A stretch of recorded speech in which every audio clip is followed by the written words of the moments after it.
ప్రియమైన దేవుని బిడ్డలారా, ప్రభువుతో ప్రతిదినం దేవుని మాటల ద్వారా ప్రతి ఒక్కరికి ప్రభు పేరిట శుభాలు తెలియజేస్తున్నాను. ప్రియమైన దేవుని బిడ్డలారా, ఈరోజు పరిశుద్ధ లేఖన భాగం రోమా అధ్యాయం 12వ వచనం 2వ వచనం. ఈ వాగ్దానం ఏంటంటే నిజంగా దేవుని చిత్తాన్ని తెలుసుకోవడం. ప్రియమైన దేవుని బిడ్డలారా, మనస్సు మారినప్పుడు మనం దేవుని చిత్తం అనేది తెలుస్తుంది. మనసు మారినప్పుడు రోమా అధ్యాయం 12వ అధ్యాయం 2వ వచనంలో ఇలా ఉంది: మీరు ఈ లోక మర్యాదను అనుసరింపక ఉత్తమమును అనుకూలమును సంపూర్ణమునయ్యున్న దేవుని చిత్తమేదో పరీక్షించి తెలిసి కొనున్నట్లు మీ మనస్సు మారి నూతన మగుట వలన రూపాంతరము పొందుడి. అంటే ఈ లోక మర్యాదను మనం ఎప్పుడు కూడా అనుసరించకూడదు. యోహాను సువార్త 15వ అధ్యాయం 19వ వచనం ఇలా ఉంటుంది. యోహాను సువార్త 15వ అధ్యాయము 19వ వచనం. అదేంటి అంటే, మీరు ఈ లోక సంబంధులైన ఎడల లోకము తన వారిని స్నేహించును, అయితే మీరు లోక సంబంధులు కారు. నేను మిమ్మును లోకములో నుండి ఏర్పరచుకుంటిని, అందుచేతనే లోకము మిమ్మును ద్వేషించుచున్నది. ప్రియమైన దేవుని బిడ్డలారా, ఈ లోకంలో మన చుట్టూ ఉన్న సంస్కృతి కానీ, ఆలోచన కానీ, ప్రవర్తన కానీ దేవుని చిత్తానికి వ్యతిరేకంగా ఉంటుందన్నమాట. లోకం చెబుతుంది నీ మనసుకు నచ్చినదే చెయ్యి, కానీ దేవుడు ఏం చెప్తున్నాడు? నా చిత్తమును తెలుసుకొని నడువు. అంటే ఈ లోక మర్యాదను అనుసరించేవారు తాత్కాలిక ఆనందం అనేది పొందుతారు, కానీ దేవుని చిత్తాన్ని అనుసరించేవారు నిత్య ఆశీర్వాదం పొందుతారన్నమాట.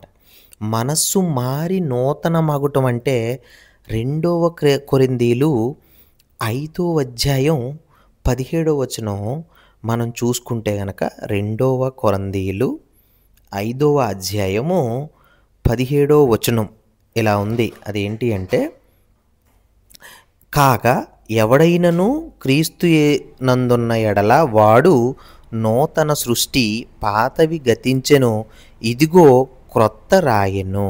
అంటే ప్రియమైన దేవుని బిడ్డలారా, పాత ఆలోచనలు, పాపములో ఉన్న మన బుద్ధి ఎప్పుడు కూడా మార్చబడాలి.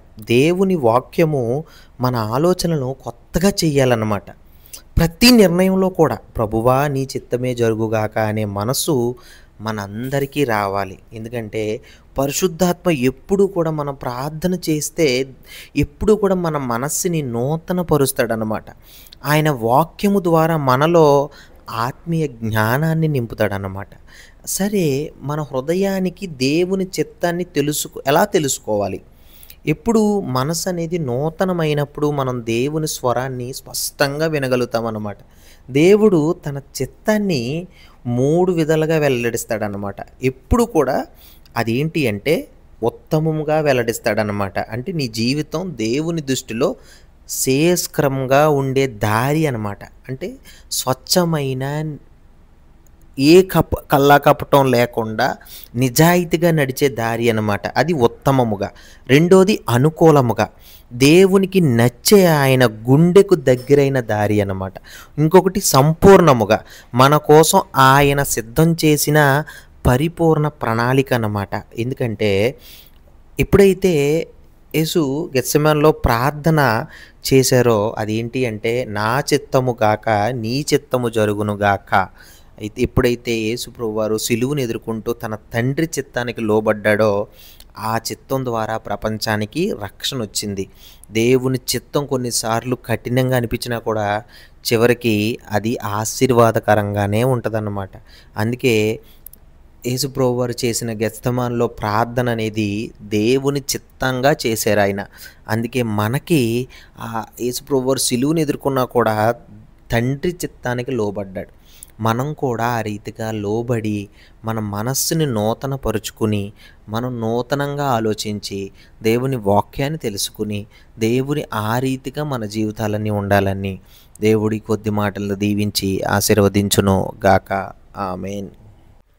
చిన్న ప్రార్థన చేసుకుందాం. ప్రియమైన దేవుని బిడ్డలారా, పరిశుద్ధుడా, పరలోకమందున్న మా తండ్రి, నీ శ్రేష్టమైన ఘనమైన నామానికి వేలాది వందనములు, స్తోత్రములు ప్రభువా. అయ్యా తండ్రి, ఇదిగో ప్రభువా, లోక మర్యాదలను విడిచిపెట్టి ప్రభువా నీ మార్గంలో నడిచే కృపను మాకు ఇవ్వండి తండ్రి. ఇదిగో తండ్రి, ఈ సాయంకాల సమయాన ప్రభువా చక్కటి వాగ్దానాలు మా హృదయంలో నింపుకోవడానికి ప్రభువా ప్రార్థనా శక్తిని దయచేయండి. మా మనస్సు మారి నీ వాక్యము చేత నూతన మగునట్లు ప్రభువా ఆత్మీయ శక్తిని దయచేయండి తండ్రి.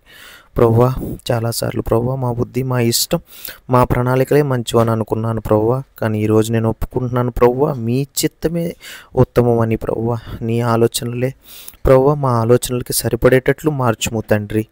మా నిర్ణయాలన్నీ కూడా ప్రభువా నీ చిత్తము ప్రతిఫలించినట్లు చేయండి తండ్రి. మమ్మల్ని అందరినీ మీ పరిశుద్ధాత్మ ద్వారా నడిపించండి తండ్రి. ప్రతి అడుగులోనూ నీ శాంతిని మా హృదయంలో నిండిపోనట్లు చేయము తండ్రి. ప్రభువా నాకు తెలిసిన దానిని మించి మేమన్నీ తెలుసుకునేలాగా ప్రభువా, అవును ప్రభువా, మమ్మల్ని ఎక్కడ ఉంచాలో ప్రభువా, ఎప్పుడు ఆశీర్వదించాలో నీకే తెలుసు తండ్రి. అందుచేత ప్రభువా మా జీవితాన్ని మొత్తాన్ని కూడా ప్రభువా నీ చిత్తానికి అర్పిస్తున్నాను ప్రభువా. నీ వాక్యం మా పాదములకు దీపముగా ప్రభువా, నా మార్గములన్నిటికీ వెలుగుగా ఉండేలాగన ప్రభువా మీరు దీవించండి, ఆశీర్వదించండి. ప్రతి బిడ్డకి కూడా ప్రభువా వాక్యం వెలుగులో నింపండి ప్రభువా. నీ చిత్తంలో నడుస్తూ నీ మహిమ కోసం జీవించేటట్లు ప్రతి ఒక్కరిని ఉపయోగించండి తండ్రి.